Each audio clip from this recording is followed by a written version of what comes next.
Magandang araw mga boss. Ang problema nito, may mga time daw na bigla siya naglo-low power.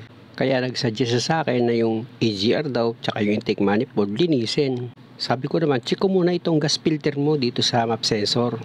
At kung nakikita nyo, ito nga inalis ko na siya. Gagamit ako ngayon dyan ng carburetor cleaner. Ayun ang gagamitin kong panlinis. Ayaw ko kasi magsimula agad sa AGR, intake manifold, mamaya dito lang pala diferensya, di sayang lang yung trabaho. Okay lang sana kung na-pinpoint mo agad yung sira, yung masakit na tapos may trabaho, ganun pa rin. Parang nakakahiya yun para sa akin.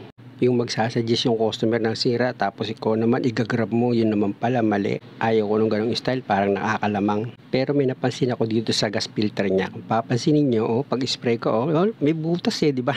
Oo, yan may butas siya spray ko may butas, biyak siya. Kaya pala pasulput-sulput lang may butas itong gas filter niya. Dahil nga sa kumpare ko ito, tumakbo agad kami ng Pasay. At eto nakakuha kami ng original mga boss. AC ng tatak nito. Yung itong nakuha ko mga boss, AC din yan. Ganyan lang siya pero medyo may kamahalan. Ano pang gagawin namin dito sa Pasay kundi ikabit ko na itong nabili namin bago. Sa pagkabit ng bago mga boss, kung paano nyo lang siya tinanggal, ganun nyo rin siya ibabalik. Huwag kayong mag-alala, madali lang yan tanggalin at ikabit. Nakasuksok lang yan sa hose. At dahil okay na yung pagkakalapat ko, road test na namin ito. Para matesting kung yung lakas nito uubra pa sa pangmalayuan. Yan, nataw mo na! Wow, grabe, nataw nga. Akala nitong kumpare ko nasa expressway kami. Ginahang mag-drive. Walang Diyo. Hinataw talaga ito sa sakyan niya. Tingnan niyo yung takbo namin. Inisip niya siguro nasa expressway na siya. Umabot kami ng 110 kung hindi ko pa siya pipigilin.